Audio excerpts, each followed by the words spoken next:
Kung mag-ampo ta sa Ginoo, mingon man ta nga ang pari nga, uy, wa pa kakaampo na kay balo na ang Ginoo sa imong iampo. Nya nganong moampo pa man mo? Ay sambingay.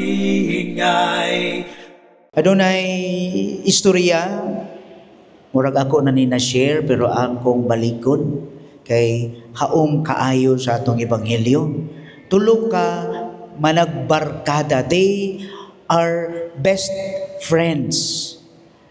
Kusog mo ampo, mo simba, mo rosaryo. In fact, kanunay yun. Unya, nagpahambugay sila. Kung kinsay mas suod nila sa Ginoo. Sabot sila. Tanaw na to kung kinsa may mas dunggon ang prayer nato. Ilang deal, muambak sila. Tanawon kung luwason ba sila sa Ginoo. Sa ilang pagka mag-best friends, ambot lang ud sa pagkaunsaa, lain-lain sila relihiyon. Ang usa, Buddhist. Ang usa pod, Muslim. Ang usa, ang bida, pareho ninyo, sirado, Katoliko, Kristiyano. Kinsa may tanaw ninyo mudaog? Sabot sila, pick silang tulo. Kinsa may sabot na to? Sige, muambak tagi kan sa taas, musakay tag chopper. Tanaw na to, kinsay luwason. Pick sila. Ang nidaog ug una kay ang Buddhist man. Kinsay Ginoo sa Buddhist? Hello? Kinsay Ginoo nila? Buddha. Ulbaan ng Buddhist. Ang kinsay Ginoo sa Muslim? Allah. Ang sa ato ang Kristiyano Katoliko? Isa? Buddhist na kuna. Sakay 20,000 feet above sea level. Uy, kulba kayo. Buddhist na guna. Sa ito ilang Ginoo gani? Buddha. Pag-ambak niya from 20,000 feet above sea level, layat. Buddha! Lutaw? Pakpak mga tao. Biliba, lakas sa guys Ginoo. Sunod. Sa sunod? Minaw yun ay. Muslim. Ang Ginoo sa Muslim? Mga Muslim mo? Kabalo lagi mo. Muslim, Allah. Paglayat, 20,000 feet, ambak. Allah! 10,000 feet, Allah! Lutaw. Pakpak mga tao. Wow. Bilipa. Uy. Paspas kaayo dunggon ang pag-ampo. Now here, react man. Now here comes, kinsa kayo sunod? Ang inyong igsoon, gikan si Theotokos, kinsay mampoon dire, representative. Pangalan ong? Siya makitaan dire be? Ha? Grabe kayo, gikan Theotokos, mampoon. Lakas sa itong Maria, inahan sa Diyos. Siya, Mama Mayre, ampo ha? Tumatik ini. Layat, kisay Ginoo? Mukibaw. Jesus, layat siya 20,000 feet, nguros pa. Mama Mary, tabangi ko. Paglayat 20,000 feet, Jesus! Jesus! 10,000 feet, Jesus! 5,000 feet, wa man na usap.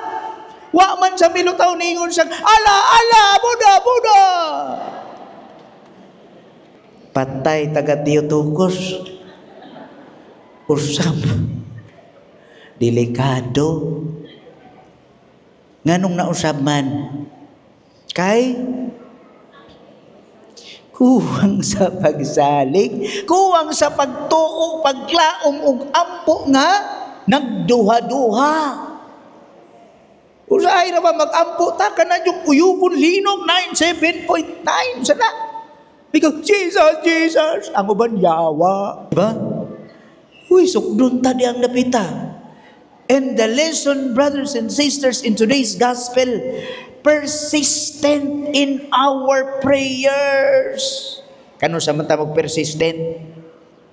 Kung mo'y tag persistent, dugay jud na mao nang persist jud ta.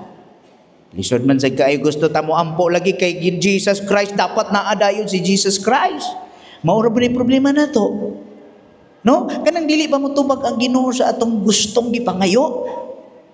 Dili na din taganahan. In our gospel, unsay nahitabo naminaw mo sa ebanghelyo, kisay starring biyuda. Kisay mga biyuda di. Taas ka mo.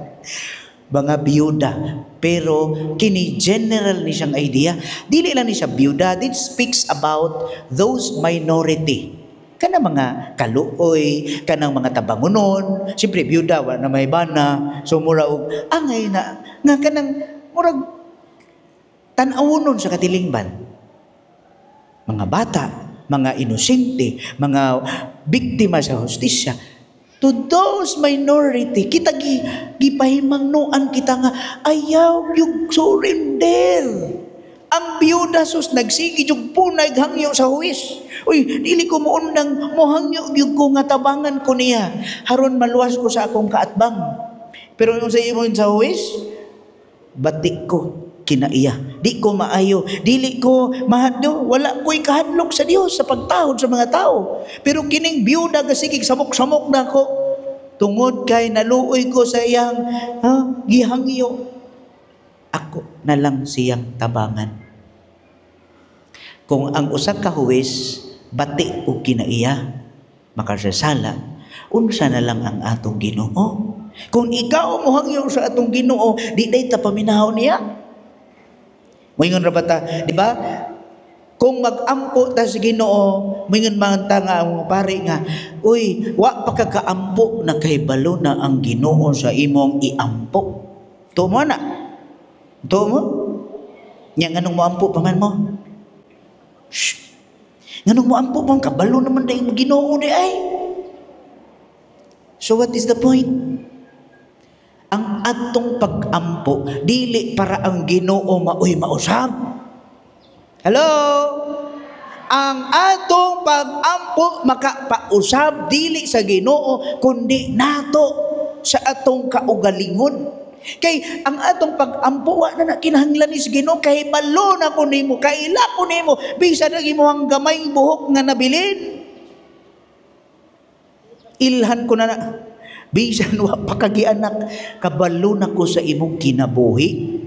Pero ang point di ay mga igsoon, kinahanglan ang pag-ampo. It is a relationship. Di na siya ingon nga, ampo lang ko kinakoy panginahanglanon. I hope na klaro na. Ato gisaulog kanon ang World Mission Sunday. World Mission Sunday. Have you ever asked yourself, unsa day imong misyon sa kinabuhi? As a Christian Catholic, unsa imong misyon? Katubag mo anak? Kita makatubag ta? Unsa day ay atong misyon? Basig wala ta kay baw. Our mission is to love God. Love one another. Dili libakanay one another. Magdautanay, tanos pati kinaiyak anak niyo. Uy, atong misyon gugma. Bahalag ang usa ka tawo nga imong gihigugma wa mihatag nimo gugma, ikaw mismo Kristiyanos mao man ni pagtuo nato mo ni gugma sa Dios, mao na atong puy-an. And dili na sa iyon. Higugmaa ang imong kaaway. Kaya? Kaya? Higugmaa ang imong kaaway. Ngisi naman mo diha. Ngano man, unsay buot pasabot? Unya na lang siguro, Pads. Duha-duha man. Kung maunang naa sa imong kasing-kasing ron, lisod yung kayo ipasaylo. Basig pariho ka sa katong nilayat nga magduha-duha. Alanganin ang imong pagtuo. Being persistent in your prayer entails love. real, genuine, authentic love. Sama ana. Love nga mo sakripisyo. Ingon pa si Saint Mother Teresa, ingon siya, a mission without love is mere action. Mission without love is mere action. Action without love is mere emotion. Or love without mission is mere emotion. Na, kinahanglan pares di ay ni. Mission o gugma. Magparis. So ask yourself. Also in our gospel, it speaks about paglaom. Kinahanglan mulaom ta. Di man ta moingon nga mulaom ta kung hayahay ta. Maka-feel tag being hopeless kung daghang problema mutabon sa atong kinabuhi. Diha ta makasinati og paglaom. As gingon pa, hope does not disappoint. Kung naa ta sa grasya. Kung naa kay hope, kung naa kay paglaom, meaning to say, do na kay prayer life. Na di ni paglaom, mulaom dahi ka kung wa kay pagtuo. Dili. Di dahi makatuo dahi ka kung wa kay pagampo. Pwede ba? It should go hand in hand. Dili pwedeng ang usa lang.